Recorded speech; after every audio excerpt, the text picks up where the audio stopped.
बेरोजगारी की होनी चाहिए, हमारी महंगाई की बात होनी चाहिए थी, महिला की सुरक्षा की बात होनी चाहिए, स्वास्थ्य शिक्षा की होनी चाहिए।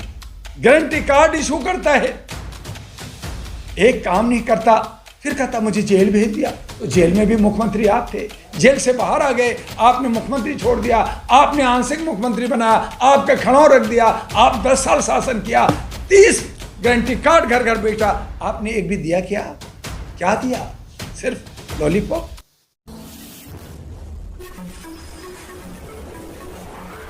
दर्शकों को डॉक्टर दुआ का नमस्कार। दिल्ली का चुनाव दिलचस्प चुनाव, ये विधानसभा का चुनाव है जो पूर्ण राज्य नहीं है, आंशिक राज्य है। और यहाँ पे 36 राज्यों के लोग दिल्ली में वास करते हैं, चूंकि दिल्ली भारत की राजधानी है। यहाँ बड़े बड़े दिग्गज, केंद्र सरकार और सभी राज्यों के मुख्यमंत्री और मंत्री अपने अपने जो है जुगत लगा रहे हैं, नूरा कुश्ती कर रहे हैं, मुख्य मुद्दा की बात नहीं कर रहे। जैसे पहला मुख्य मुद्दा पूर्ण राज्य की होनी चाहिए थी, जो पार्टियों को करना चाहिए था। बेरोजगारी की होनी चाहिए थी, हमारी महंगाई की बात होनी चाहिए थी, महिला की सुरक्षा की बात होनी चाहिए, स्वास्थ्य शिक्षा की होनी चाहिए थी। इन तमाम को दरकिनार करते हुए हम आपको ये रेवड़ी देंगे, हम आपको वो रेवड़ी देंगे, हम आपको 2100 देंगे, हम 2500 देंगे, हम 4000 देंगे, हम 18000 देंगे, हम फ्री देंगे, अब फ्री देंगे, फ्री देंगे, ये सारी चीजें टोकरा में भर भर करके, जैसे इन तमाम जनप्रतिनिधियों की अपनी घर की खेती है, या अपनी दौलत से देंगे, या अपनी सैलरी देंगे, या अपना पेंशन देंगे, या खानदान से लाएंगे, या विदेश से लूट के लाएंगे, पता नहीं कहां से देंगे। जनता जनार्दन, जनता मालिक, जनता वोट देती है, जनता टैक्स देती है, जनता के पैसे से इनको सैलरी मिलता है, पेंशन मिलता है।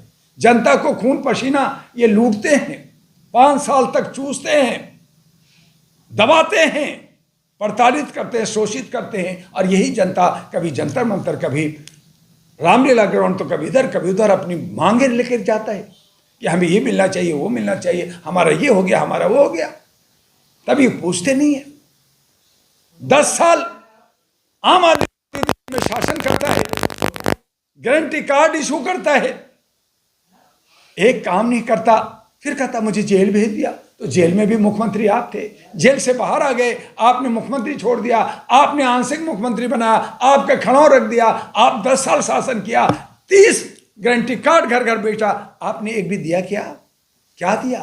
सिर्फ लॉलीपॉप, सिर्फ जुमलाबाजी।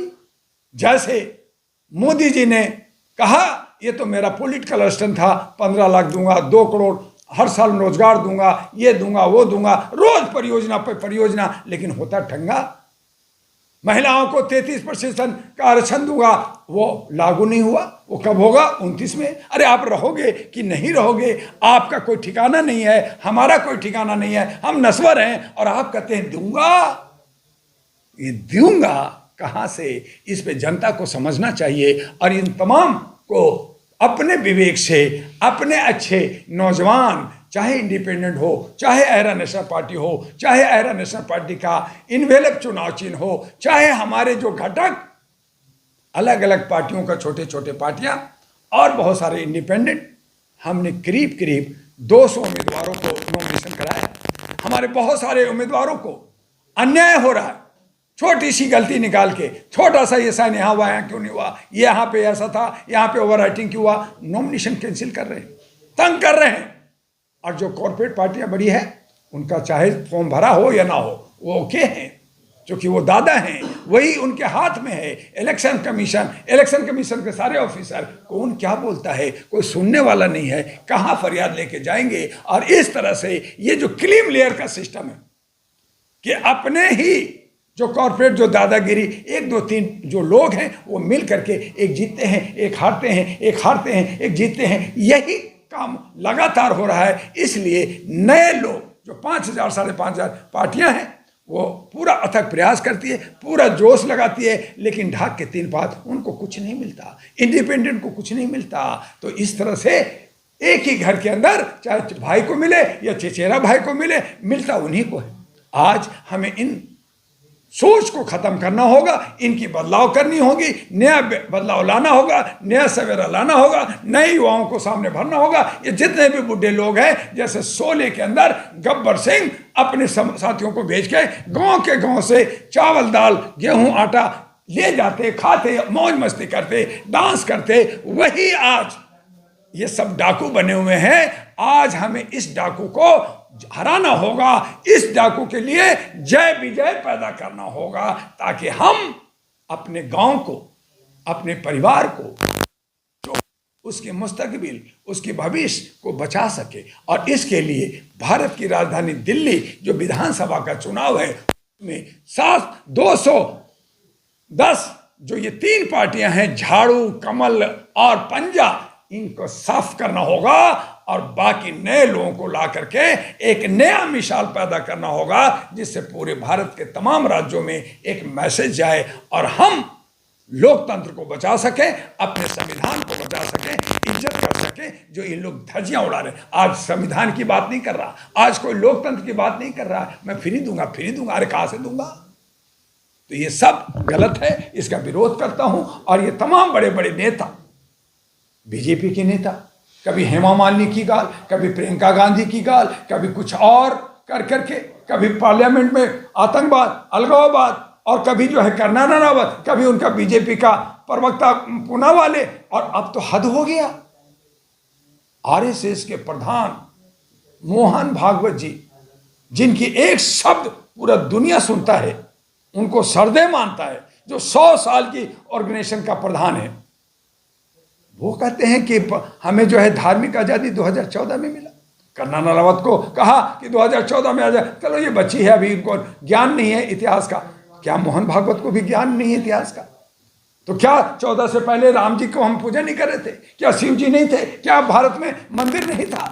कि आज ये राम को अयोध्या में लाए तो आज जो है धार्मिक आजादी मिली है। हम अगर गुलाम थे तो फिर आप जो है सनातन धर्म लाने की क्यों बात करें? जब गुलामी को हम फिर गुलामी में चाहेंगे क्या? हमें आज़ादी चाहिए, हमें शाइनिंग इंडिया चाहिए, हमें जो है विकास चाहिए। और इसके लिए ये सब बतौलाबाजी कर रहे हैं। बीजेपी भी वही कर रहा है, कांग्रेस भी वही कर रहा है, आम आदमी भी वही कर रहा है। इसलिए अहरा नेशनल पार्टी एनपी इन्वेलेब लेके आया है, और राष्ट्रीय महागठबंधन जो सबको लेके आया है, और वो मानवता के आधार पर, इंसानियत के आधार पर, ह्यूमनिटी के आधार पर हमें आगे बढ़ना होगा। नौजवानों को, जो 65 करोड़ हमारे युवा युवती हैं, उनको मौका मिलना चाहिए, और ये पुराने लोगों को ठंडे बस्ते में डाल दो, इनको खत्म। मैं आपको थोड़ा रोकना चाहूंगा। जब भी किसी पार्टी से विकास की बातें की जाती है तो हमेशा फंड का बहाना बना दिया जाता है, लेकिन ये जो चुनावी इतनी बड़े खर्चे हो रहे हैं, जगह जगह होर्डिंग्स लग रही है, इनके लिए पैसा कैसे इनके पास आ रहा है? जर्नलिस्ट महोदय, एक जो है इंडिपेंडेंट, उनके पास पैसा नहीं है, ठीक है।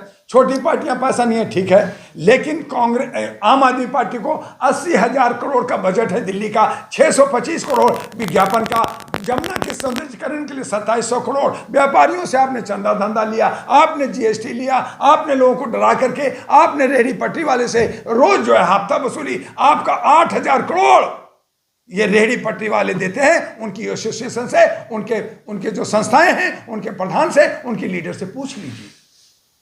इतना पैसा ये जमा करते, इसलिए खर्च करते। और बीजेपी को 2200 करोड़ इलेक्ट्रो बॉन्ड से मिला, देश विदेश से मिला, लोगों को लूट रहे हैं। एक फोन पे 1000 करोड़ आ जाए, लेकिन एक आम आदमी, एक आप जर्नलिस्ट अगर किसी से 1 रुपया मांगेंगे तो आपको 1 थप्पड़ मारेगा और आपको भगा देगा। तो इस तरह से हमारी जो आम नागरिक है वो पिस रहा है, वो दब रहा है। कांग्रेस के पास भी चूंकि 70 साल से लूटा हुआ धन और दौलत है, उसके पीछे जो है कॉर्पोरेट और बड़े बड़े व्यापारी, बड़े बड़े नेता पीछे भाग रहे हैं। शायद मुझे भी कुछ मिल जाएगा, मुझे भी कुछ चाटने को मिल जाएगा। तो बहुत सारे अंधभक्त, बहुत सारे जो है पिछलग्गू और बहुत सारे गद्दार, बहुत सारे एजेंट लगे रहते हैं। सच्चाई के साथ कोई नहीं आता। लेकिन मैं मानता हूं सच्चाई हारती नहीं है। सच्चाई की जीत थोड़ा देर होता है, लेकिन होता है जरूर। सच्चाई की जीत होगी, नया सवेरा आएगा, नया बदलाव आएगा, दिल्ली भी बदलेगा, भारत भी बदलेगा। और ये तमाम जो डाकू बन करके हमारे ऊपर और सांप बन के जो है कुंडली मार के बैठे हैं, इनका जवाब डॉक्टर दुआ और नए जवान और हमारे राष्ट्रीय महागठबंधन और अहरा नेशनल पार्टी जवाब देगा। तो आज हमारे चैनल से क्या संदेश देंगे आप? आपके चैनल से हमारा यही है कि दिल्ली के अंदर बुद्धिजीवी लोग रहते हैं, भारत के 36 राज्यों के लोग रहते हैं, काफी सूझबूझ के साथ आप उसका जरूर खाइए, आप उसका गुणगान जरूर कीजिए, लेकिन ये रेवड़ी पेटी बांटने वाले ये मुफ्तखोर में हमें भ्रष्टाचार बना रहे हैं, हमें ये ठग रहे हैं, इनसे सावधान रहना है। और आप चाहे इंडिपेंडेंट हो, चाहे अहरा नेशनल पार्टी हो, चाहे नेशनल ग्रीन अलायंस राष्ट्रीय महागठबंधन हो, आप अच्छे लोगों को चुनिए और अपने लोकतंत्र को बचाइए, अपने संविधान को बचाइए और इन तमाम लोगों से दूर रहिए।